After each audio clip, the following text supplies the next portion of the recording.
orange and blue skies on Memorial Day. Happy Memorial Day, everybody. You're watching Mets Daily, and I'm Jake Brown. The Mets just took 2 out of 3 from the defending champion LA Dodgers.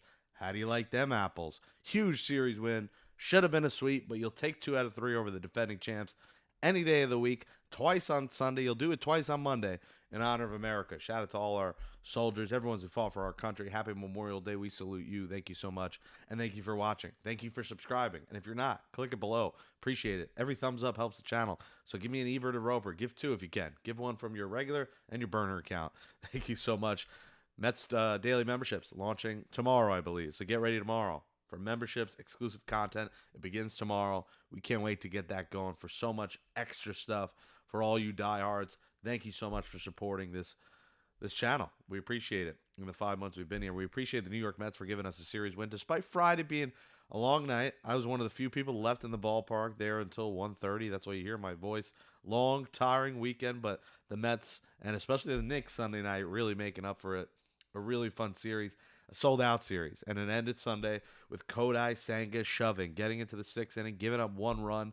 Yes, he's walked guys. Yes, he's put runners on, but at the end, he finds his way out of jams, and that's a really good quality in a pitcher, really good quality in the Mets ace right now. His ERA is incredible. Pete Alonso ends his homerless drought. Mets win. They win in a low-scoring game, 3-1. They take 2 out of 3. Let's take a look at the series recap in full, starting with Sunday. Pete Alonso's 65 at-bat, 16-game homerless streak. It ends.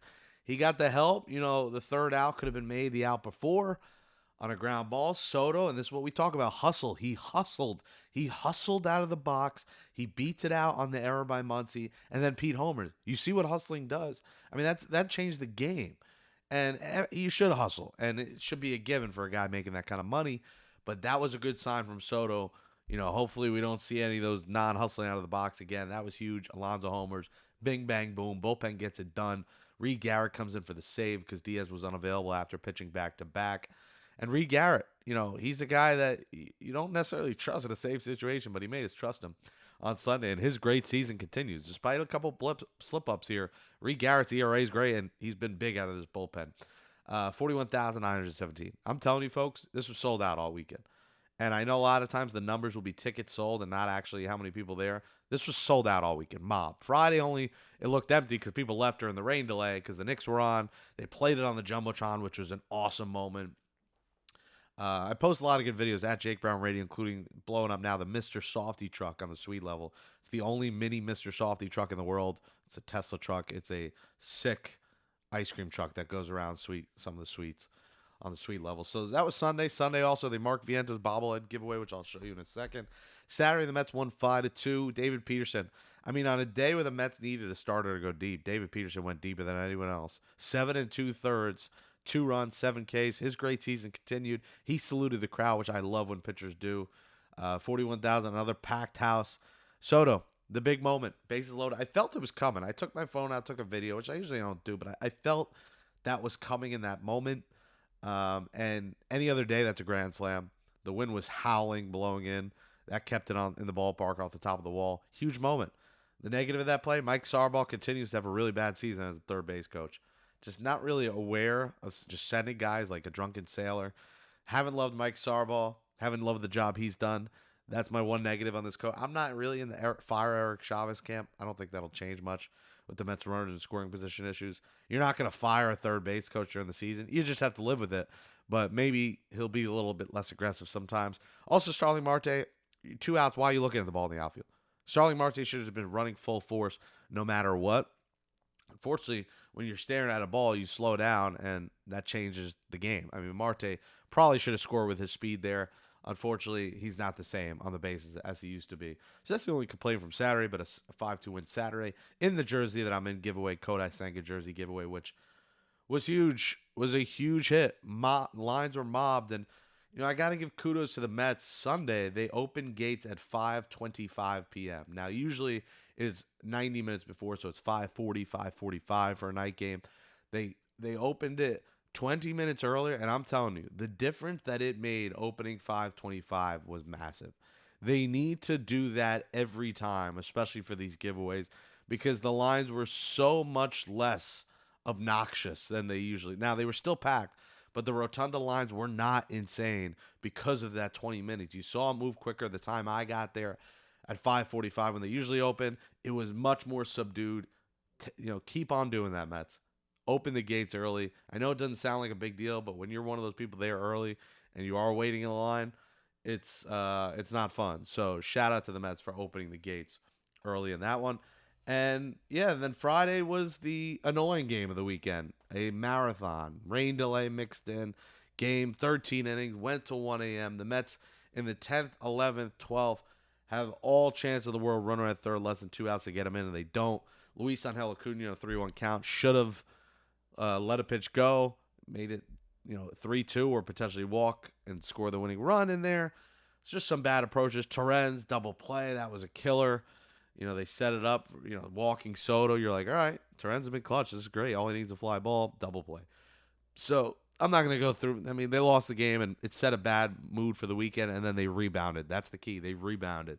The Mets rebounded. The Knicks rebounded. The fireworks were just ridiculous. To do that at 1, I know it's fireworks night, but to do that at 1 a.m., you got people asleep and stuff. They were already there. I heard there were issues with fuses, and that's why it was cut short, and with the rain and water, and they wanted to be safe. But at that point, just give people a voucher and do it another day. But I understand it was scheduled. A lot of people, people that were left were probably staying for that. It was it was the second worst fireworks show at Citi Field. The worst one was when they actually did run out of fireworks, or maybe there was a fuse issue. A couple years ago, I had posted a video.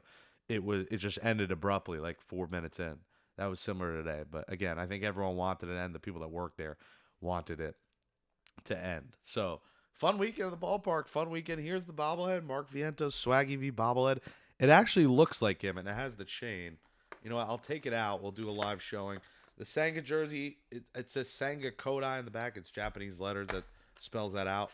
We Google translated it to find that out. But here's the bobblehead. We'll open it up.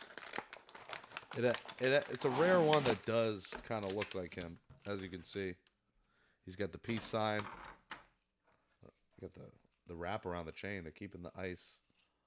There it is. Pretty cool. Hey, smash that thumbs up on the video if you like the Mark Vientos bobblehead. There it is. So, fun weekend at the ballpark for the Mets. They might get some help, too. They might get some reinforcements soon. Frankie Montas is on his way, folks. Frankie Montas. We'll just hold this. What we'll do? We'll do it with Mark today. Frankie Montas, inning and a third on Saturday. Wasn't great in his rehab start for Brooklyn, but the Mets are getting reinforcements here. 37 pitches, 20 strikes. He was on a 30 to 35 pitch count. 2 earned runs, 2 hits, 2 walks, striking out 1. His fastball was around 93 miles an hour. Both of the runs came allowed were in the first inning. He's going to go a couple more starts at the very least here. This is basically like his spring training. So Montas probably about 2 weeks away. Manaea's probably 2 weeks behind him. Clearly the oblique issue with Manaea was worse than the Mets let on, which is usually, I feel like, what happens before a season when they say an injury. So I expect Montas to be mid-June. I expect Manaea to be late June, early July. I don't think there's a rush, but you would like to see these guys back, but they got to play it safe considering they want these guys for the entire second half to be good to go, be good for the playoffs, and not rush them back. So they got reinforcements on the way. You saw Jared Young over the weekend in the lineup at DH. He hit some long balls. They just were caught. Again, the wind blowing. It was a little chilly. But nice to see Jared Young up here. Waddell came up here. He didn't really pitch, but good to see Waddell back. So some roster moves made. Genesis Cabrera DFA'd. And today, now Memorial Day, an old friend. Speaking of starting pitching coming back, Adrian Hauser's back, except he's on the Chicago White Sox at Citi Field today. Hauser in his first start, 2 hits, 6 shutout innings, I believe, for the White Sox. So remember, the Mets got Hauser with Tyrone Taylor in that trade with the Brewers. That is now the Tyrone Taylor trade. Originally it was the Adrian Hauser trade, but Hauser, remember, the Mets cut. He was awful. Good to see him land on his feet. Hopefully he doesn't land on his feet today. Hopefully the Mets, for America and for the fans, they win against the White Sox. White Sox stink. Rockies next, they stink. This is a chance to get fat. 12 of the next 16 games. You got the White Sox, you got the Rockies, then you got the Dodgers for 4, then you got the Rockies, then you got the Nationals. Out of those 16 games, you got to go 11-5 there. I think that should be an 11-5 stretch.